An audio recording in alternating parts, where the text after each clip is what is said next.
Washington football team. Yeah, modest 150 yards, huh, Darlington? Yeah, it's real modest. Yeah, you know what? I'm going to say 3, maybe 2 through the air, 1 rushing, and then he may be screaming at the people, in Washington as well about the fact that he owns them too. So then he's going to have stakes in 3 different franchises. He'll have the Milwaukee Bucks, Chicago Bears, Washington football team. He's going to be owning the whole league. But yeah, I think he goes crazy and he keeps the ball rolling towards maybe the Super Bowl. Important to diversify your investment portfolio, that's for sure. Speaking of Aaron Rodgers, he did talk yesterday, and he said this season is giving him a familiar feeling. This season is beginning to remind me a little bit of a season over a decade ago where we've had a number of injuries, and in the course of the season added certain pieces to the mix that ended up playing a big role down the line. I think you guys can imagine what season I'm talking about, which is a good thing. So he's talking about the 2010 season, which was the one where the Packers and Rodgers won the Super Bowl. After 6 games that year, Green Bay was 3-3. They had to fight their way into the playoffs and win 3 road games just to get to that Super Bowl where they beat the Steelers. So, guys, the Packers are dealing with some pretty big injuries right now, especially on the back end of that defense. Jeff Darlington, what do you think of Rodgers' comparison? I mean, I think it's okay, but, look, we're not through that much of the season just yet. I'm appreciative of Aaron Rodgers' sentiment, and by the way, he does this often. I think this is a smart move. He keeps his team in its lane. He continues to motivate and inspire them, but I'd prefer to wait until the end of the season to make comparisons to the previous Super Bowl champs. Lewis, you buying it? Yeah, why not? You know what? I mean, Jeff, come on now. Well, yeah, it'd be easy to wait till the end of the season and then kind of make a declaration. Yeah, because the season's already played then. Just step out of your comfort zone a little bit. Okay, step out of it a little. I think the one thing that Aaron has taught us over the years is he obviously has the pulse of his team better than any of us do, and any of the people on the outside. And when someone who has accomplished as much as he has accomplished says, I'm starting to get a certain feeling about how this thing is going to go. I'm going to tell you guys to relax because I know how things are going on the inside. I'm going to tell you guys to be quiet because I know how committed I am to my football team. I'm going to tell you guys to chill out after we get our butts whipped by New Orleans in the opener because we're just fine. And then they ring off, multiple wins in a row and the offense looks like it always has. I think you give him the benefit of the doubt that he feels something coming on here and he's right at the center of it. Yeah, I would lean towards the side of going, yeah, it's time to be pretty optimistic here in Green Bay, provided, though, they don't continue to get whacked with some of these injuries like they are right now. Because after a while, there's only so many bodies to go around. D. Wood, what do you make of the Packers and where things stand? Hey, when you got Aaron Rodgers, who am I to doubt the Green Bay Packers, okay? Offensively, they're clicking on all cylinders. Obviously, on the defensive side of the football, the defensive secondary is a concern. They need to get some guys back healthy. But, man, look, you see the way that Devontae Adams is playing right now? Okay, Aaron Rodgers, man, that's a lethal combination. So they got a good of a chance as anybody in the NFC to come out of that conference. All right, so I'll put you on the spot, D. Wood. They have as good a chance as anybody. Right now, who are you picking to win the NFC? Hey, man, look, my wife is a Cowboys fan up in here, and I have to hear her mouth like every day about these Cowboys. So I got to keep the house happy, man. So the Cowboys right now, yeah, man. The Cowboys right now, they're playing as good as anyone in the NFC, in my opinion. Well, that's as good a reason as any to make the pick. Jeff, who's your wife like? Tom Brady.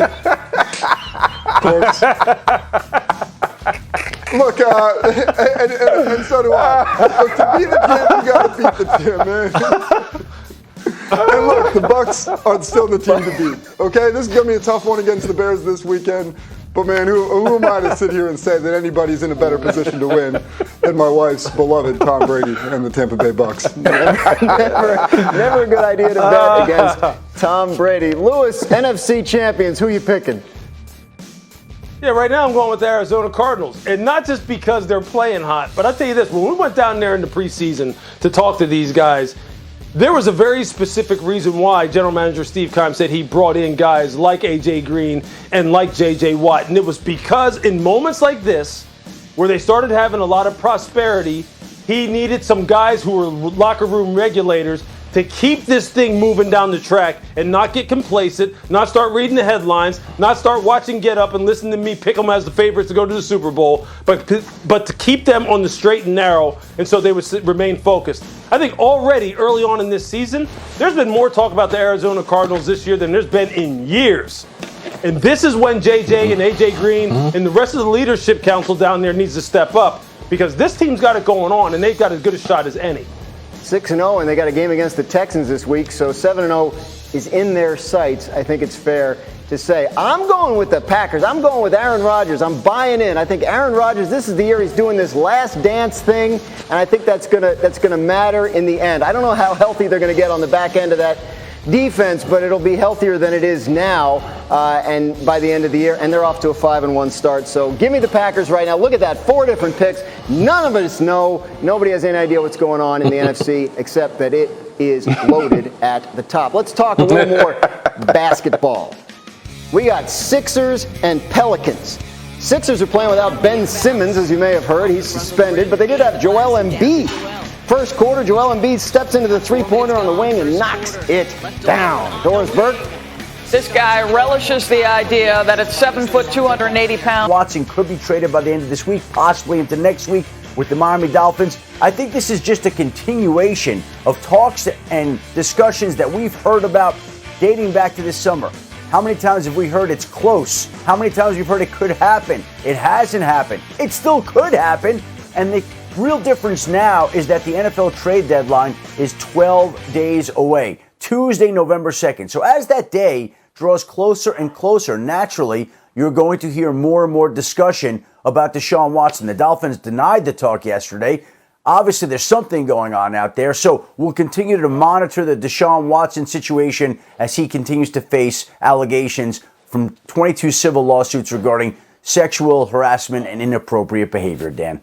Obviously, a very complex situation there with Deshaun Watson, and we will, of course, keep our eye. CK Dallas, and had this to say about Dak's injury. The great thing about playing quarterback relative to other positions is unless you just can't throw the ball, something's wrong with your shoulder or elbow or something of that nature, then you can manage the injuries a little bit better. My guess is the calf's not going to be 100% in 2 weeks. I don't see it impacting him other than potentially his ability to scramble. They've got so many weapons and such a great offensive line and everything else. I mean, he doesn't have to scramble, so they'll get around that just fine. Right. I mean, that's easy for Troy to say, not his calf. Adam, what more are you hearing about Dak Prescott and this injury? Well, Dan, it's a bye week this week. If they had played this week, I think it would have been challenging for Dak Prescott to play. Now, again, just take a look at Jimmy Garoppolo in San Francisco. He missed a week, and then there was a bye, and now they're hoping that he's back this week. Dak Prescott will do nothing but rest and treatment for the next couple of weeks leading up to the game against Minnesota. Now, Mike McCarthy has said he's optimistic, and maybe he is, but I think nobody in Dallas really knows whether Dak will or will not be able to go against Minnesota right now. It'll be a wait-and-see kind of approach depending on how he responds to treatment and depending on how his calf feels. But again, if they had played this week, I think it would have been tough for him to be out there. Good timing with the bye then. Bart, are you buying that this is nothing to worry about? I'm staying aware of the situation. You know, when you talk about calf injury, you talk about compensation. You don't know if it's the compensation from the ankle surgery, and what happens is it kind of can creep up to the hamstring. So I'm going to pay attention to it, but I'm not concerned right now. But if he doesn't play against Minnesota, or if he looks totally different, his gait is different, then I'm going to have a level of concern because, you know, part of his game is being able to get out of the pocket, not necessarily being Lamar Jackson or running the ball or Josh Allen, but it's about being able to be mobile within the pocket, step up, step out, you know, those quarterback sneaks. You know, so I worry about the compensation because what happens is when one side is injured, you talk about, you know, compensating, you usually injure the opposite leg. D. Wood, what do you have your eye on here when Dak comes back? Well, listen, guys, I mean, Dak Prescott, he's second in the NFL in passing outside the pocket, only behind Patrick Mahomes. So you can't say that this is not a big part of his game. Now, they do have the bye week, give him more time to recover. But that's clearly a part of Dak's game and what makes Dak so special as a quarterback. Now they do have a lot of